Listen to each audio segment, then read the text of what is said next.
আসসালামু আলাইকুম প্রিয় দর্শক, welcome to my YouTube channel. আশা করছি সবাই ভালো আছেন। আজকে আমি আপনাদের জন্য নিয়ে এসেছি সিদ্ধ ডিম দিয়ে পারফেক্টভাবে মায়োনিজ তৈরির দারুণ একটি রেসিপি। যেহেতু সিদ্ধ ডিমের মেয়োনিজ, এর জন্য দুটো ডিমকে সিদ্ধ করে ছিলে নিয়েছি। এখন একটি ব্লেন্ডার মগ নিব, এর মধ্যে ডিম দুটো দিয়ে 1/4 কাপ পানি দিয়ে দেব। পানিটা আপনারা এখানে অবশ্যই দিবেন। এরপর দিয়ে দিব 1/3 কাপ তেল। এইখানে আপনারা অলিভ অয়েল অথবা সানফ্লাওয়ার অয়েলও দিতে পারেন। তারপর দিয়ে দিব 1/2 চা চামচ পরিমাণ লবণ।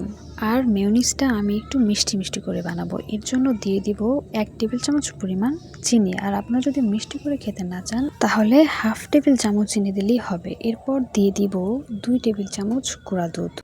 গুঁড়া দুধ দিলে হয় কি, মায়োনিজে ভালো একটা টেস্ট পাওয়া যায়। এরপর দিয়ে দিব 1/2 চা চামচ কালো গোলমরিচের গুঁড়া। আর সবশেষে দিয়ে দিব 1 টেবিল চামচ পরিমাণ ভিনেগার। এখানে আপনারা ভিনেগার না দিলে সম পরিমাণে লেবু রসটা দিয়ে দেবেন। এরপর 3-4 মিনিট ধরে ব্লেন্ডার করার পর আপনারা দেখতেই পাচ্ছেন মেয়োনিজটা 50% রেডি হয়ে গেছে। এখন আমি আবারও কিছু সময় ধরে মেয়োনিজটা ব্লেন্ডার করে নিব।